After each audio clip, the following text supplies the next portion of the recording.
Gwalior PCC chief Jitu Patwari का बड़ा बयान।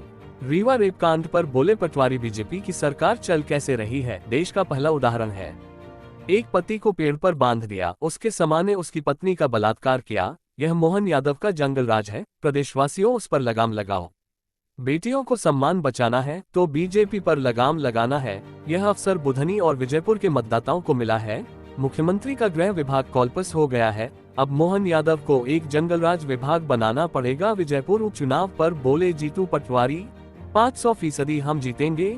लोग रामनिवास को खोटा सिक्का कहते हैं, 8 बार चुनाव लड़े, लेकिन उनके क्षेत्र में सबसे ज्यादा भूखमरी क्यों है? नवजात बच्चों की मृत्यु, महिलाओं की मृत्यु का दर सबसे ज्यादा है।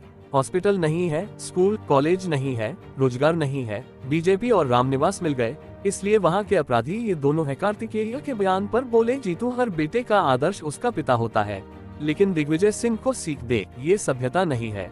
मर्यादा तोड़ दी है। कार्तिकेय युवा है, इसलिए बड़ों के बीच में बच्चों को नहीं बोलना चाहिए। कार्तिकेय की भाषा अहंकार का प्रतीक है। जीतू पटवारी के नामांकन के लिए आज हमारे वरिष्ठ सब लोग आए हैं। सारे हमारे यंग युवा जितने भी लॉबी है वो भी आज यहाँ उपस्थित है और हम सब विजयपुर जाएंगे। और जैसा मैंने पहले भी आप लोगों से बात की थी, विजयपुर को लेकर कांग्रेस पार्टी हमेशा गंभीर रही है और 100% वो कांग्रेस की सीट है और 500% कांग्रेस जीतेगी। लेकिन आपने कैंप भी किया, क्या माहौल नजर आता है? लोग क्या सोचते हैं? रामनिवास जी के खिलाफ वहाँ माहौल है।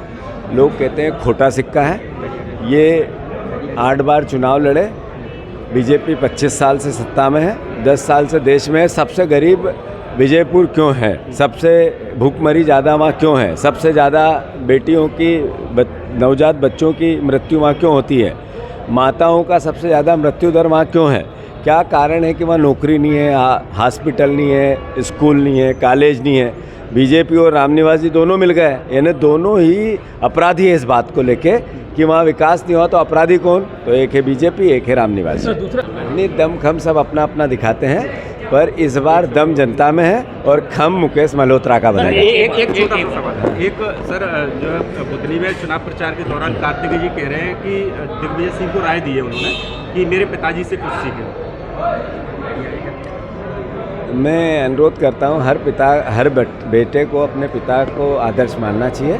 उनने भी माना, अच्छी बात है, पर दिग्विजय सिंह जी को सीख दें, ये एक तरह से फिर उनने जो सभ्यता थी, योग्यता थी, उस पर विचार करना चाहिए। कार्तिकेय अच्छे नए युवा है, साथी हैं। मैं समझता हूँ कि बड़ों के बीच में बच्चों को नहीं बोलना चाहिए। वो कह रहे हैं कि एक वैसे तो जीत हो रही है कांग्रेस की, लेकिन जीते तो एक भी ईंट नहीं लगेगी बुधनी में।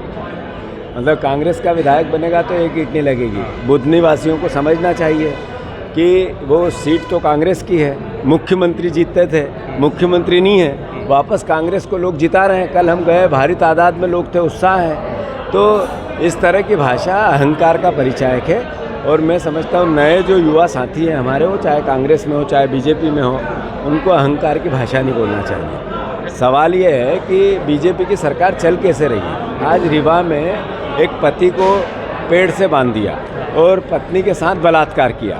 ये मोहन यादव जी का जंगल राज है। प्रदेशवासियों, लगाम लगाओ। अगर बेटियों का सम्मान बचाना है तो बीजेपी पे लगाम लगाओ। ये विषय, ये अवसर बुधनी और विजयपुर के मतदाताओं को मिला है। मैं समझता हूँ जो घटना हुई रीवा में, उसका भारतवर्ष में कहीं उदाहरण नहीं मिलता है कि एक पति को पेड़ से बांधा, उसी के सामने उसकी पत्नी का बलात्कार किया। भयावहता है। और मोहन यादव जी की सरकार का जो गृह विभाग है, कोलैप्स हो गया। मतलब अब गृह विभाग बचा ही नहीं है, अब तो जंगल राज बचा है। उनको एक विभाग बनाना पड़ेगा, जंगल राज विभाग।